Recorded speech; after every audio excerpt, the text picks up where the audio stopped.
a lot of people out of their Thank homes. you. And that's tough. I always appreciate working with you here, and what an important topic this is today. We can't do without water, and it's so important that we probably should be spending more time on this than not. I want to extend a special welcome to two Alabamians, Mr. Rob White and Ms. Catherine Flowers.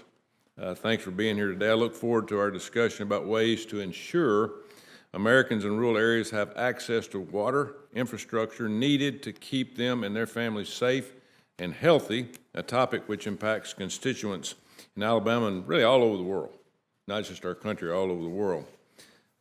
Every American deserves access to water that is clean and safe to drink, and a functioning water system that is safely to dispose of sewage and waste. It doesn't matter where you live or what background you have. Clean drinking water and sanitary waste disposal systems are a necessity that are directly linked to better health outcomes for all Americans. However, communities across the nation face constant threats to their water services due to various contaminants, cybersecurity risk, workforce challenges, aging infrastructure, and funding shortages.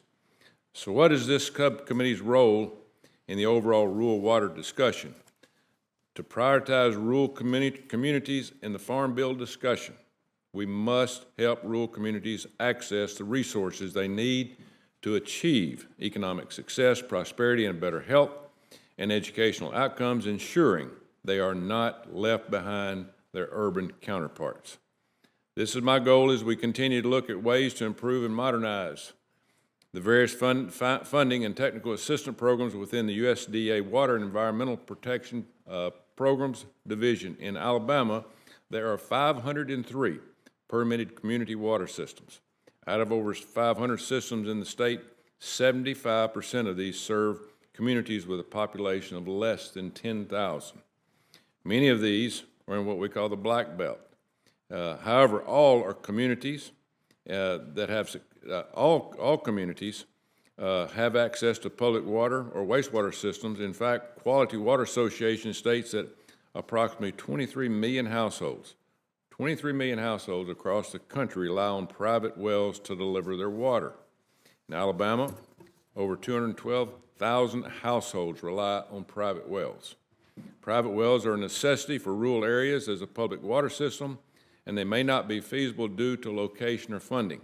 Considering these private wells are not subject to the same regulatory oversight as public systems, we must ensure these rural areas have the same access to water treatment systems as the more populated areas. According to the U.S. Census Bureau, approximately 21.7 million households resort to using a septic tank or a decentralized system to remove sewage as a public sewer system is unavailable. In Alabama, many residents throughout the Black Belt rely on these decentralized waste systems. We cannot forget these citizens. No matter your zip code, all Americans deserve the same access to safe drinking water and wastewater systems. I have heard the challenges from rural communities across Alabama who struggle to secure the necessary financing technical assistance to continue operating their water and wastewater systems. In addition to funding concerns, I hear about workforce challenges.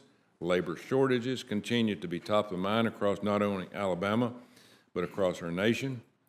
Many certified water operators across the country are aging towards retirement, and there are not enough qualified applicants to fill the positions.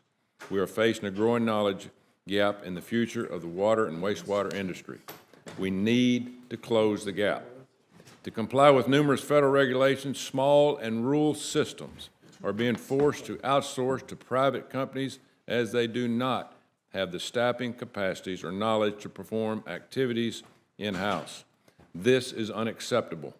I'll be looking for ways to modernize the regulatory environment at USDA so that water systems are able to be safely served all Americans while complying with regulations based on science, not politics or activism.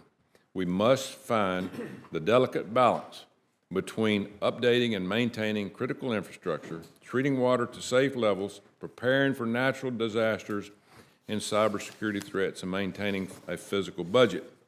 I believe this committee can find that balance. So I look forward to this, Mr. Chairman, and look forward to talking to our witnesses today and learning as much as we possibly can about their areas. Thank you. Thank you, Senator Tuberville. Thank you, Senator.